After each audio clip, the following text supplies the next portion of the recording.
Hello, everybody. Welcome to the Online Tennis Podcast. I'm very, very honoured to have joining me today Mr. Ben Rothenberg. How are you doing, Ben? I'm doing well, thank you, Jack. How are you?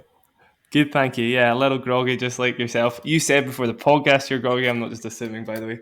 Today we are talking about the ladies Australian Open. So far, we've got the men's as well coming up next, but in this episode, it will be just specifically about the ladies. We've got in one semi-final, Elena Rybakina and Victoria Azarenka, and in the other one, Aryna Sabalenka and Magda Linette. I think we'll start with Rybakina and Azarenka, Ben. Obviously, Vika Azarenka, two-time champion here in 2012 and 2013. Elena Rybakina, the defending Wimbledon champ, obviously without the points, seeded around 22, I think it was. A lot of people feel she's been unfairly treated, Rybakina, just starting with her. I know I saw a tweet of yours, Ben, you said she'd been exiled to court 13, for example, at the start of the tournament. Awful treatment as well. Arguably from McEnroe, I don't know if you saw that today, apparently said she claims to be from Kazakhstan. That might be paraphrased from Twitter, of course. Tennis Twitter, not always the most reliable source of news, to be fair. And obviously in pressers as well, she's been sort of badgered a little bit about where she's come from and stuff. And she got all that after the Wimbledon final about not reacting. How do you feel about Rybakina's sort of reaction to the pressers? How do you feel about the pressers' treatment of her and so on? Oh, there's a bunch of different things you touched on there already. So, with Rybakina, I think that she, in terms of being unfairly treated, she didn't get the boost that most Wimbledon champions get. I mean, that's for sure. That's fair or not. It's tough to say because I think there's no real rules about what you have to do with a Wimbledon champion per se. There's no rule you win Wimbledon and you have to be on the stadium in Cincinnati a month later. Whatever the sort of things that she wasn't getting were. And it's true, we've kind of reached this almost saturation point in some ways with recent women's slam champions. There have been so many different ones of them. And so the currency of it's been kind of, I think, meaningfully devalued a bit in terms of what it can buy you once you're a champion. And then Rybakina, again, didn't have the ranking boost that comes with it, too. So when the schedulers are looking at schedule, she still has a 20-something next to her name most of the time. I forget exactly what her U.S. Open seed was, but she was out on court 12 or something. I would put her a little bit higher, but at the same time, also, I don't, to the extent that they're measuring these things and they have their own metrics for figuring out who's going to draw the most crowd where, just logistically, does it make sense to put, Elena Rybakina on a 10,000 seat stadium? Maybe their numbers don't show that's going to make any sense for them. So those are some different factors, but I do think that it's right for her. It's very understandable for her. And she said this at the U.S. Open, certainly, to be like, hey, where's my sort of parade? Where's the celebration of me? And this is not what I thought Wimbledon would be all cracked up to be, winning it in terms of the afterglow of it. I think the afterglow for her was pretty faint. And then, obviously, Australian Open, she starts on court 13, court 12, some outer court there. And Australia is a country that really reveres Wimbledon, so I was a little surprised by that it gave her that little boost. But maybe her win just wasn't didn't break through, wasn't considered as captivating, and maybe that has to do with the other things you mentioned, her lack of reaction, which a lot of people find tough to engage with when you're watching a match. And she is completely poker faced right after winning match point. I mean, that can be tough for people, and it's sort of fun when it's coming. I remember messaging, or actually my friend Courtney was messaging Mary Carrillo when Mary Carrillo was in the booth for NBC when Rybakina was about to beat Serena at the 2021 U.S. Open. Just something along the lines of like, please tell people to get ready for no celebration at all, as what's happening here. And then it happened, and there was no reaction at all really to beating Serena at the French Open, which is just kind of strange. If you embrace the sort of unusualness of it, it can kind of become fun in a way, but otherwise, it just can be disappointing. I totally get that for viewers and who find it tough to engage with. That said, her tennis has been great, and that's what matters largely in terms of winning matches, certainly. And for certain people, it takes more than one Grand Slam to become a star. That's fair. That's the other thing I was saying about the currency devaluation. Like, it's not in women's tennis. It's not the recipe. In the past decade, or maybe less than that, even post Serena, let's say, that if you win a Grand Slam, you're automatically a quote unquote star. Like, I mean, I could name a bunch of people here. Is Ostapenko a star, quote unquote? I mean, she's kind of a cult icon in her own way, but I don't know if she's like a star per se. Yeah. And I could go through several names. Raducanu, yes, because she had some other factors going for her. She's British. She's, the way she did as a qualifier, the British thing being 90% of that. Like it varies. The recipe's different for everybody. And it's not, there's no one size fits all, Newtonian like law, like you win Yeah, slam of and course. X reaction happens. So I think that Rybakina has been on sort of the short, could be seen as the short end of that stick, and I do think that has been a bit of a motivator for her. And also, especially, I could see that in the win she had over Iga Swiatek. Like she just seemed like she had a lot more to prove in that match, Yeah, and was just hungrier and sort of on the front foot and wanting to get more done. It almost reminds me a little bit of Amelie Mauresmo in 2006 when yeah, she won the Australian Open in a very anticlimactic way with that retirement, and it wasn't really feel like a slam, and then she came out 2 slams later, very motivated and won Wimbledon, and that and that kind of feels a bit like what Rybakina is doing, like kind of getting hopefully the fairy tale slam she wants. Now people will cynically, hopefully. if people will care if she wins this time. I don't know. On the Kazakhstan thing, she made that choice. She's obviously was born and raised in Russia and made the choice to play for Kazakhstan, and they've been very supportive to her career financially and in terms of coaches. And but yeah, people are gonna side eye it. I think that's probably also relatively fair. And then obviously Russianness became such a relevant thing at Wimbledon 2022 with the Yeah, ban. So I sympathize. Certainly, I was in the press room, after her semifinal and final wins at Wimbledon, where she was getting a bunch of questions to that, and they were kind of badgering her about that, to be sure. And that yeah, seemed at times inappropriate, but at the same time, she also didn't have great answers for them. fair. She wasn't, necessarily prepped well when she sort of got asked, like, "Where do you live now?" Yeah, It's one basic question, and she was like, "I live everywhere," or something. I yeah, mean, it was, yeah. it was kind of farcical, the whole thing. Yeah, I mean, she had very little time to prepare for that. You did touch on, of course, though, she's let her tennis do the talking, which is the main thing. Was going to touch on that match a little bit against Iga Swiatek, just touching on Swiatek's downsides to her game. Obviously, Rybakina covering her own serve amazingly, 80% first serve points won or something. But conversely, Swiatek on 57% of her first serve points won, exactly the same as her second serve.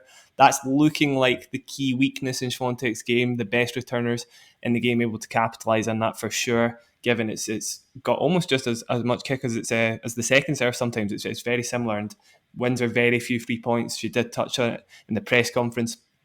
I'm interested, Ben, though, just what do you think about where Swiatek goes from here? Do you get the sense, with some time to reflect on the previous season, maybe the pressure to perform might finally be setting in? And maybe do you expect her to hit the same heights as last year? That's another relevant question. I mean, she set the bar very, very high last year, so I would take the under just based on being fair to her, because they wouldn't hold almost anybody to Iga Swiatek 2022 standards, Of course. including 2023 Iga Swiatek. So, and she started off this year with a fairly disappointing month by her standards, by those standards certainly. Although she had some decent wins for sure in her first 3 matches at Melbourne. I think Yeah. those are happening, but also I got the sense watching Rybakina and also Pegula in the United Cup beat her. Pegula especially, because Pegula had lost her a bunch in 2022, several different times at big tournaments. That the tour had a whole offseason where if I'm Jessie Pegula and her coach David Witt, I'm spending a lot of time thinking about how do we beat Swiatek this year, and like really looking at her and taking the time to analyze her, because it is very relevant to Jessie's success or failure on tour in 2023, how if she can beat Of Swiatek. course. And so that's one of the toughest things, having the tour really, put you under a microscope and break you down and look for weaknesses. And they clearly found something in the return in her serve that they could attack with their returns. But Swiatek certainly has no element of surprise left anymore. So that. Yeah, that's very relevant, actually. A very good point, Ben. So, yeah, 2023, obviously, I agree. You can't really hold her to the same expectations as 2022 for sure. Touching on Jessica Pegula a bit as well, Ben, really interested to hear your thoughts on her, because obviously, I'm pretty sure she's still about number 3 in the world. I don't think number 4, either way, in the top 5 for sure. Lost to Victoria Azarenka in the quarters. The conditions there, just touch on that first. There's a sort of rumour about quarter-final bug and can she get through a quarter-final. She's got a fairly good excuse for all of them. Lost to 3 eventual champions last year in the quarters, and this year the nightmare conditions for her made it very difficult to hit through the court. Pegula obviously loves flat hitting, loves a quick court. Vika willing to actually moonball her half the time in the forehand. Very difficult for Pegula to do much against it. Do you know how much flack Pegula will get for this in the US, or do you know if she'll get much attention at all, which I'm kind of worried about? Anyone who's paying attention to Jessica Pegula and who has expectations for her straight up, and also is aware of who Victoria Azarenka is and knows her upside. That was a loss that is going to look very reasonable on paper, just with Azarenka's pedigree and people. Azarenka is a bit wouldn't say revered, but certainly like held pretty in high regard in U.S. tennis circles because of how tough she was for Serena for so long. Yeah, fair point. And so no, I think that's a loss that will age pretty well. Probably instantly did, even as it's happening. Yeah, Pegula's at 3. She could fall to 4 if Sabalenka wins one more match. Basically, it looks like. But yeah, quarterfinal is not a bad result. It was disappointing because people thought she could win, and she was the high seed left in the tournament, and I think she thought she could win also. But meaningfully, and there's also a sense that Pegula was already doing so much more with her career than we expected her to, and really maximizing, getting out to number 3 already is pretty incredible. So, and she's still in the doubles with Coco Gauff. So, I think I don't think they've won a slam yet together. So if they could win one, that would actually be a pretty great consolation prize for both of them for Australia. Yeah, fair point. Azarenka obviously against Rybakina. For me, Rybakina is the fairly big favourite there. I think she's got the firepower to hit through the conditions, even if they are a little slower, and the serve is just untouchable at the moment. Obviously, Azarenka a good returner, but you'd need Rybakina's first serve percentages to fall a bit. I'll ask for your predictions at the end, actually, Ben. I think I'll move on to Sabalenka Linette first. Magda Linette, obviously, the pole we didn't expect to make the semis. Beat Pliskova on the way, beat Garcia on the way with strong counter-punching tennis. I'm not sure how she'll get on against Sabalenka, given, the Aryna Sabalenka story is amazing, Ben, and I'd love to know your thoughts on it. Because last year, she was probably the grittiest player for me because she played, more 3-set matches than she played 2-set matches. She was struggling with the double faults at the start of the year. Averaging 14 per match at this same tournament last year, and now averaging 4 double faults per match in this tournament. Worked with a biomechanics expert, came back to the tour, a new woman, obviously. I think there's a bit more spin to the serve, so rather than slice, and the motion is a bit more fluid. Just to get a little technical, she used to have that really sort of distinct pause halfway through. She's come back feeling super confident. She was always playing great tennis, but it was that serve that was holding her back. Now she hasn't dropped a set the whole year. That's 18 consecutive sets, 9 consecutive matches. Our longest streak last year in sets was 5. She's got to be the favourite, right, Ben? What's your thoughts on Sabalenka in general? That's a pretty good stat. Yeah, the longest streak last year was 5 sets. Now she's at 18 already. So that says a lot about how she started. And yeah, she's someone who had this very obvious physical gift. She's, especially when you see her in person, she's just like a big, strong player. She's really imposing physically, especially in some of these players. And there's a pretty wide range of sizes of physicality in women's tennis. Sabalenka is on the high end of big, strong, strapping, physically just strong players. And yeah, for her to do that sort of fine tuning, or maybe less, pretty broad tuning, whatever the opposite of fine is there, to get her serve working, if that switch flipped, look out, because she was already this good in something she said already this year. Like, if I take some comfort in knowing that I was top 5 last year and couldn't serve, that was, so if that was my floor, essentially, think of what I can build on from that. And she's showing that here. And, it's very possible that she wins this tournament running away.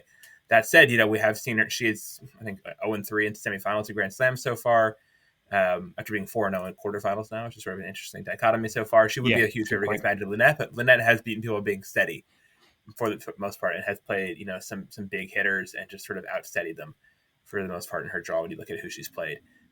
So it's not a given for sure. And I don't think anyone who hasn't won a slam before is fully bankable at this round to do what they haven't done before, and with the pressure and whatnot. But Sabalenka positioned herself really, really well, and it's definitely admirable how she was able to address her shortcomings and her weaknesses so head on and so purposefully and with humility, because tennis players can be so stubborn so often. And so, to see her be willing to retool is definitely something laudable. Yeah, I think she even said she was thankful that she had the service problems, because she wouldn't have touched her serve otherwise if it hadn't completely went to pot. So as you say, loads of humility there, and just a willingness to admit when something's going wrong. With that said, Ben, then you're maybe a little flaky on Sabalenka's chances. Who have you got in the final, and who do you think's winning?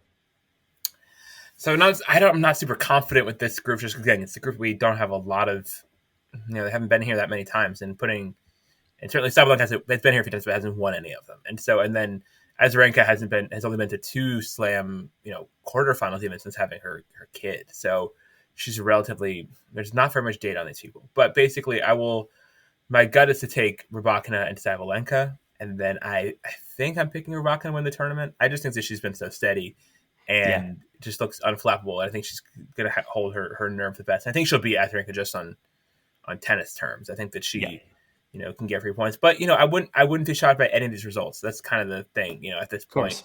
for better or worse than WTA, like you don't know what you're going to get when you sit down for a match. You just don't know, which Hmm. is the kind of the fun of sports. I can make a case for all four of these people winning. Honestly, Linette, a less plausible case, but Yeah.